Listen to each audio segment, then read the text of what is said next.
Welcome to the Fallible Man Podcast, your home for all things man, husband, and father. We provide content to help men become the men they want to be. My name is Brent, and I am the Fallible Man. I'm not perfect. I don't have all the answers, but I'm on a journey just like you. Maybe we can help each other out. I'm glad that you're here today, and I got a great show for you guys. Today, we're going to talk about fail season, one of my favorite times of the year, or as other people know it, New Year's resolution time. Yay! Hey, sound off in the comments below or on the podcast and let us know if you're making a New Year's resolution and what it is. More importantly, tell us how you plan to succeed at this because most people don't, right? But we're going to talk about why people struggle with resolutions that they pick. And if you stick around, I'm going to give you 6, not 5, but 6 ways to help you be more successful with your New Year's resolution this year. So stick around. We're going to roll the opening credits, guys, and I'll be with you in just a minute.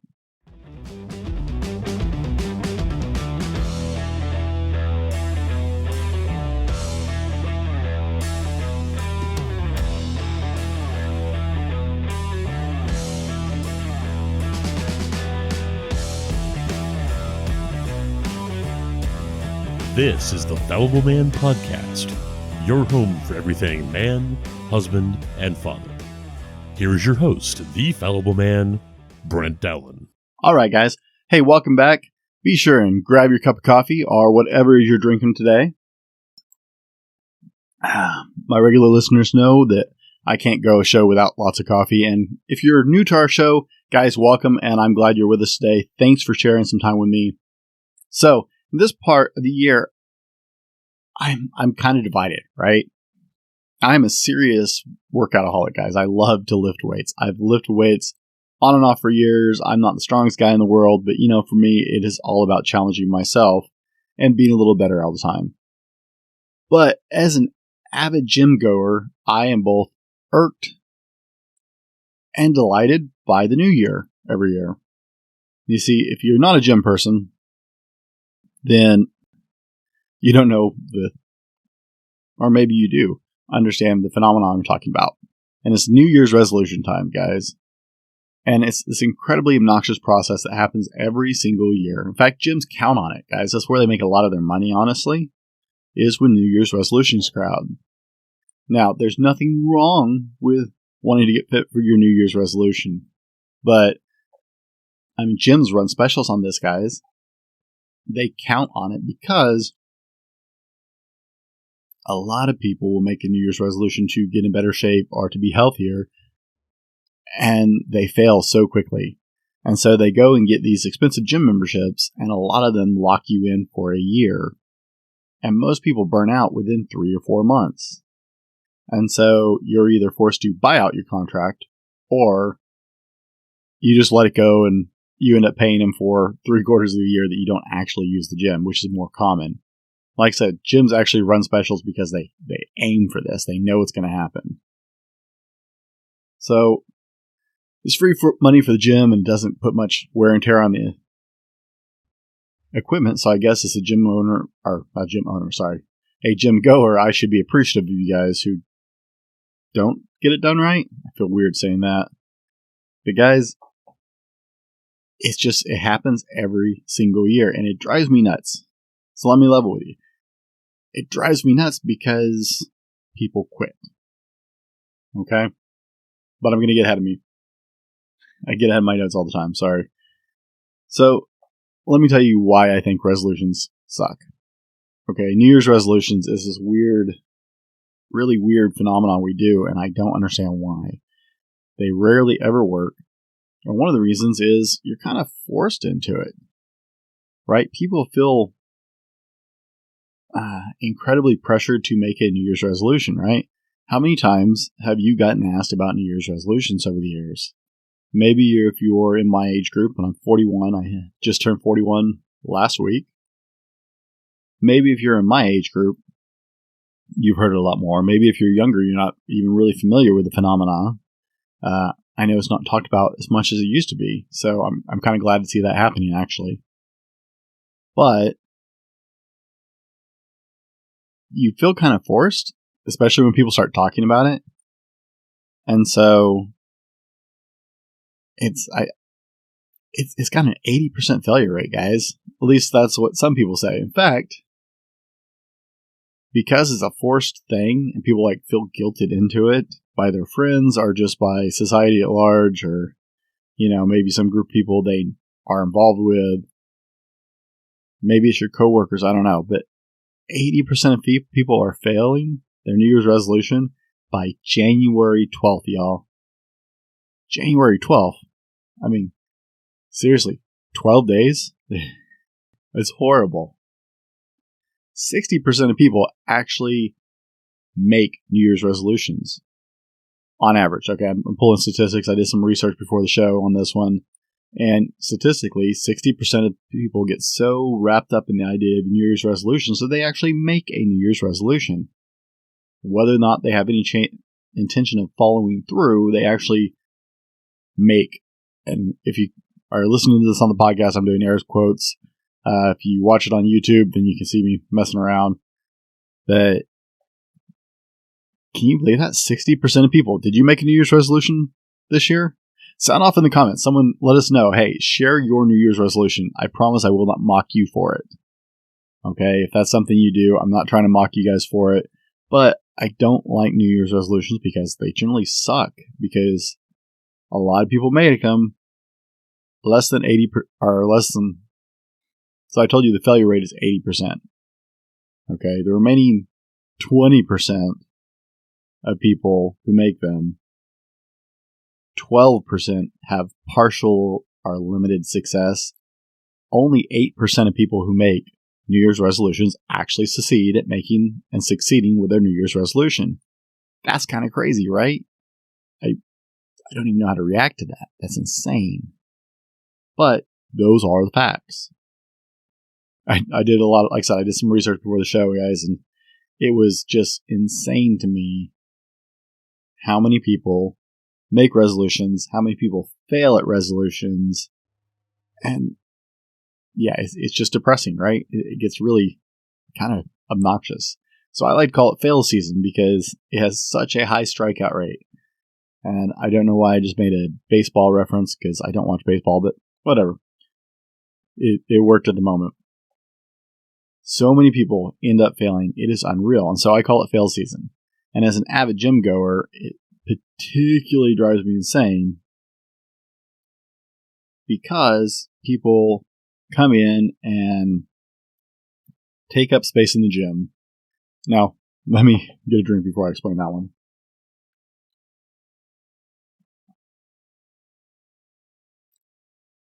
So many people come to the gym with their excited New Year's resolution, right?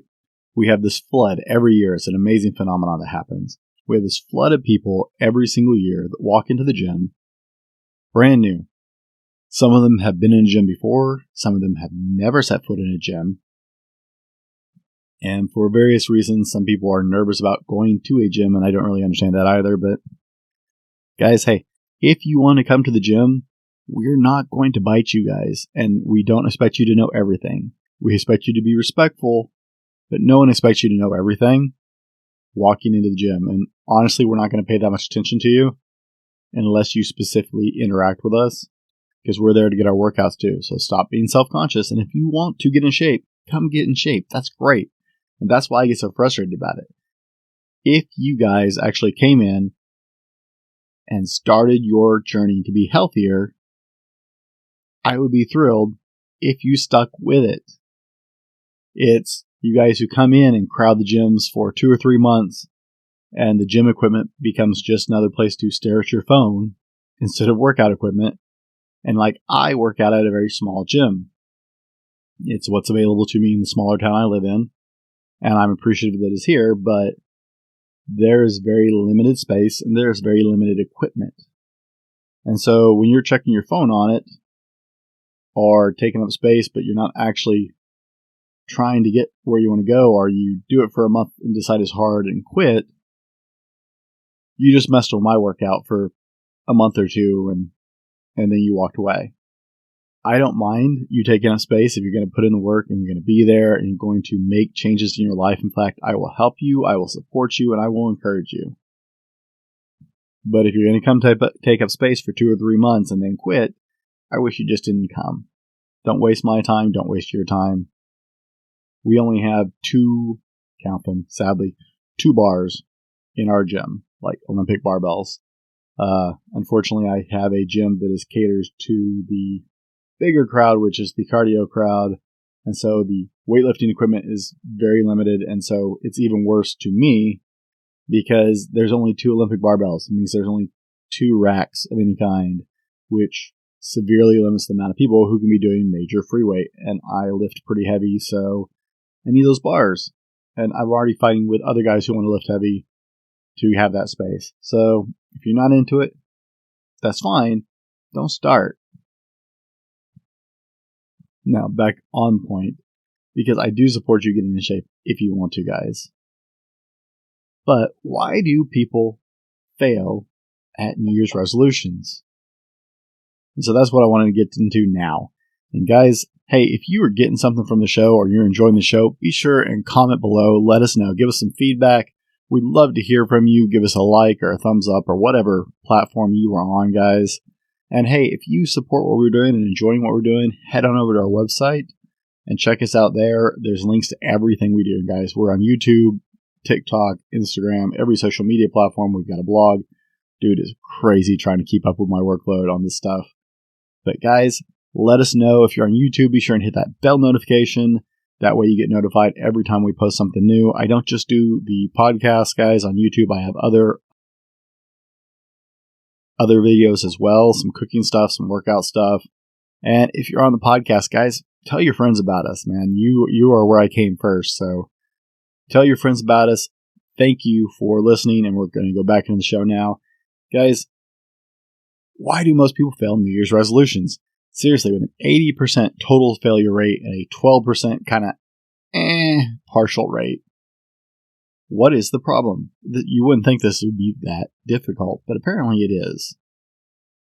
So, I'm going to click over here on my notes. Make sure I'm not getting too far ahead of myself. I'm really bad about that. So, here's a couple of reasons that I believe people fail their New Year's resolution. One, there's a difference between a really good idea and a plan. And, right? It's one thing to go, hey, I should get in shape. That's not a plan. That's a passing thought. And you will never accomplish anything with a passing thought. Especially since most people accept that the failure rate on New Year's resolutions are so high, they've accepted that fact. And so it's planned obsolescence. If you want to go back an episode or two, I talk about the idea of planned obsolescence in relationship to marriage. I'll put a card up here for that. If you're on YouTube. If you're not on YouTube, I think it's I don't know, 1 episode, 2 episodes back. 2 episodes back. I think it's 1 episode back. But I talk about planned obsolescence in marriage. It's the same concept, guys. Planning with failure as an option is planning to fail. And like I said, there's a big difference between an idea and an actual plan. Since we're comfortable with the fact that we're failing on this, most people just do it as an idea. It sounds like a good idea, but it's not actually a plan. And I think that's why a lot of people fail. You know, if I told you I was going to build a house, you know what, I'm going to go build a house. You'd think I was crazy, right? If I'm just going to go build a house. Well, do you have blueprints? No. Do you have any, skills? Have you ever built any? Well, no, but I'm going to go build a house, right? You look at me like I was insane, but yet that's what we do with these ideas we come up with for New Year's resolutions. Like, it's totally just, I'm going to do this. I'm going to do this. I'm going to take a big diet. I'm going to get a better job. I'm going to improve my skill set, and I hope you do every day. But stating, I have an idea, and then not having a plan is failure from the get-go. It's the start of failure, and there's no great way to achieve your goal that way. You're going to fail. You're just setting up for it. I think Number two, I think reason that people tend to fail at New Year's resolutions is they aim for the grandstands with unrealistic goals. There I go, talking about baseball again. I don't even like baseball. Just made a good metaphor. They aim for the grandstands, guys, with unrealistic goals. Okay, if I tell you I'm going to build a house, we're going to go back to that example, but I've never touched a hammer, then I'm probably overreaching my own skill set and my abilities, right? I'm dreaming a whole lot bigger than is within my realistic grasp. You know, if I said I'm going to start learning how to do framing, because one day I'd like to build my own house, or at least cover most of my own house. Well, that's a realistic goal. You can start learning that skill. It doesn't mean you're ready to build a house, and it's not the same as me saying I'm going to build a house. It's me saying I'm going to start learning a skill set that will let me eventually hit my long-term goal of building my own property. That's realistic. I'm going to go build a house isn't. It's the old kids joke, right? How do you eat an elephant? Well, it's one bite at a time. If you've never heard that kids joke, you just have a deprived life. But it's exactly the old kids joke. We go, I'm going to be in shape. I have no idea how to get there. I don't know what my plan is to get there. And that's too broad. Sorry if I bumped my mic. That's too broad of a sweep anyway, okay? You have to buckle down to real goals. Maybe it's, I'm going to lose some fat. I'm going to get stronger. Okay, well, that's a goal. I'm going to get fit and in shape is not. That's too big of an overreach. There's too much involved with that one thing, even if you don't know that yet. Same as building a house, okay? I can go learn a skill to help towards that goal of eventually building a house. But that's a stateable goal.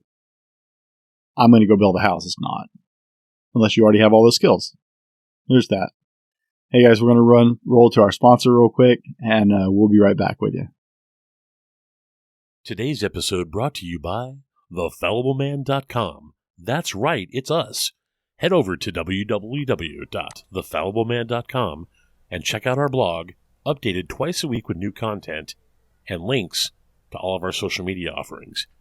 Tag or search us at The Fallible Man or at Fallible Man on Facebook, Instagram, Twitter, and other social medias for daily content. While you're there, check out our attitude swag, shirts, cups, stickers, and more. Again, that's www.thefallibleman.com.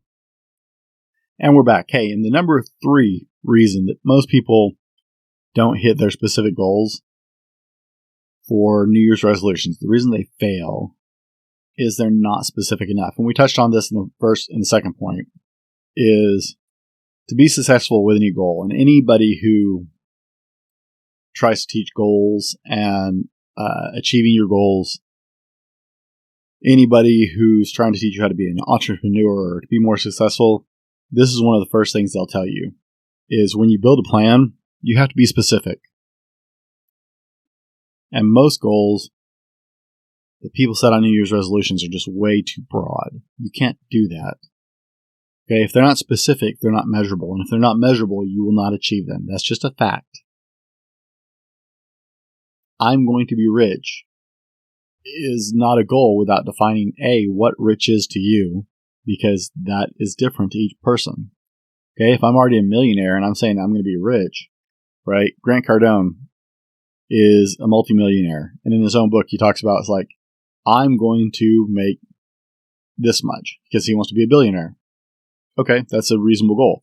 If you're already a millionaire, then saying I'm going to be rich is still broad. You have to say, no, I'm going to be worth $5 billion, or I'm going to be worth $1 billion instead of, $500 million. And that seems absurd to some of us. I'm guessing not a lot of my audience probably has that kind of money, but what is rich to you? You have to define that. Then you have to define how it can be obtained. How are you going to get rich? Saying I'm going to get rich is just too broad spectrum, guys. And that's the reason that people fail so badly at their New Year's resolutions.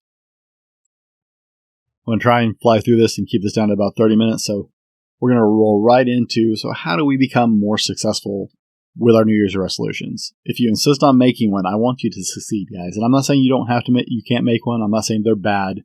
I'm saying if you're going to make a New Year's resolution, you need to plan to succeed, because most people won't. In fact, the odds are against you. So, here's how we're going to succeed at making New Year's resolutions this year. If that's what you're going to do, great. Take notes during this part, guys. Play it back. It's on audio recording or video recording, so hey, you can just back it up while we talk about it. So, to figure out how to succeed, you have to understand how people fail. So here are 6 ways you can be more successful for your New Year's resolutions, guys. Number 1, define your why. And I've talked about this in a previous video. I don't remember which one that is offhand. I want to say that's back in like episode 1. But you need to define your why. Because if you don't have a clear-cut reason of significant value to you to support that resolution, if you don't know your why, you're going to fail, guys. And going back to the just be rich example, why are you going to be rich? Well, everybody wants to be rich, Brent. Come on. Be realistic. No, I mean, seriously, you have to decide, why do you want to be rich?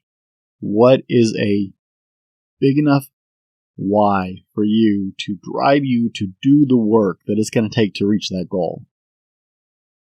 Why do you want to be in better shape?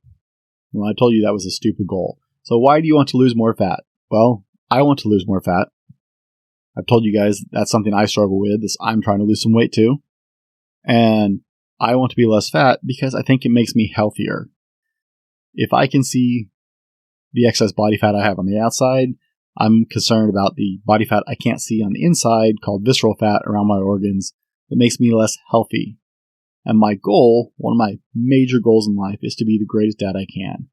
And if I'm putting myself at risk for obesity-related illnesses, then I can't be there. I can't guarantee I can be there to take care of my kids. So that is a why for me. That's an example of why. You have to understand your why as to a New Year's resolution. If you make some flippant New Year's resolution without a cause behind it, you have no chance of succeeding. Number 2, you need to recognize that you need a plan of how to succeed on this goal, and you need to start making one.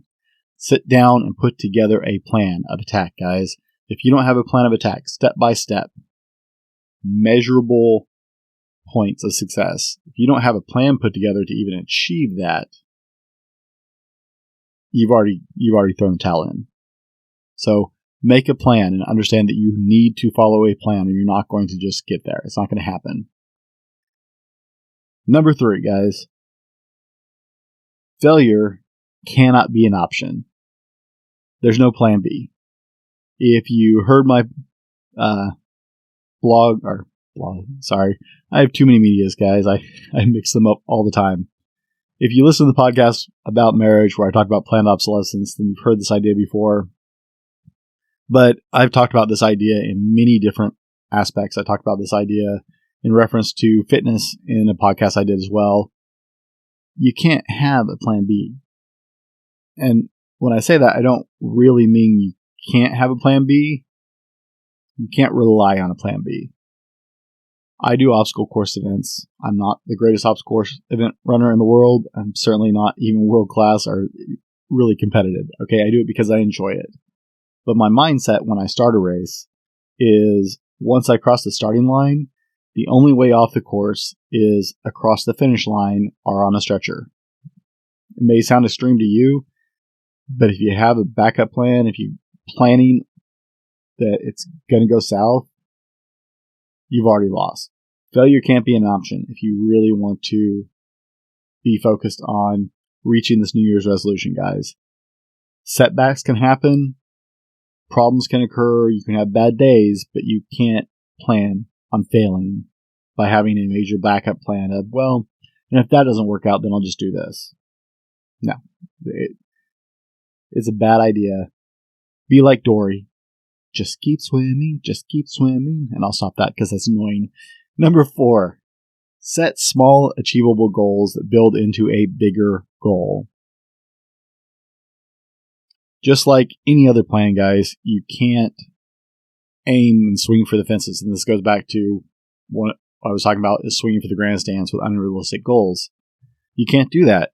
You have to set small, incremental goals to build a big one.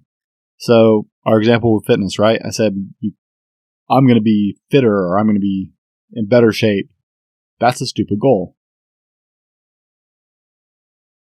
Excuse me while I drink more coffee. That's a stupid goal, guys.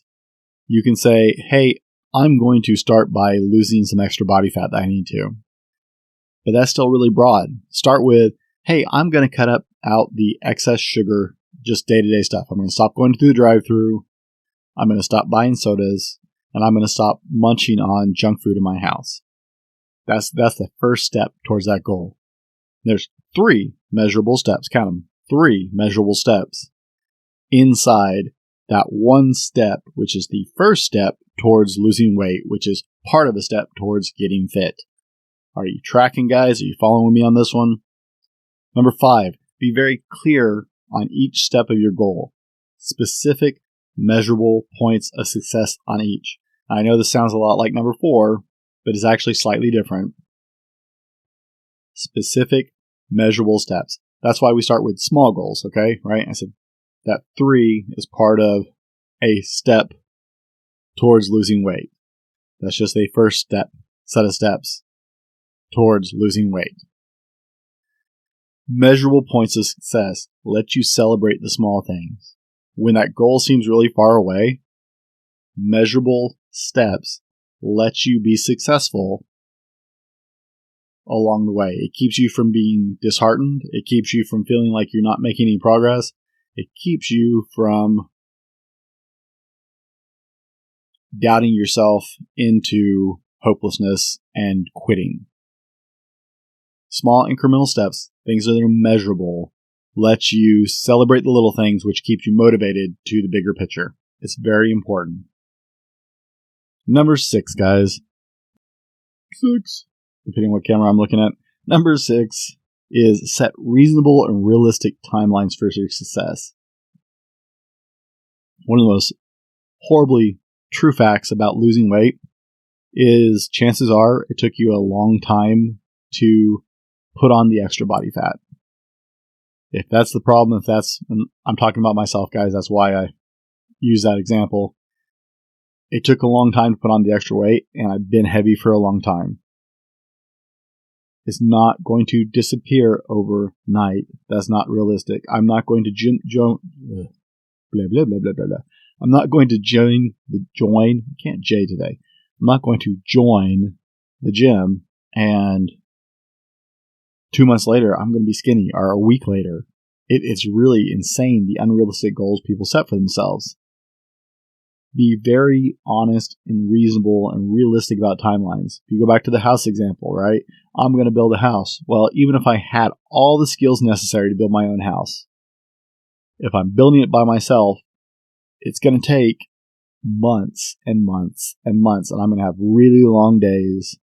It may take over a year. I've known people who've done it and spent 3 years building their house and just lived in a little bit as they can. First, they lived in a shed or a camping trailer, and then they moved into one room and kept building the house. It took them years to build their place because they were doing it all on their own. Guys, be realistic with the timelines for success and be reasonable. Don't have unrealistic expectations. It's not going to happen overnight, no matter what it is. Maybe your New Year's resolution is just to quit eating junk food.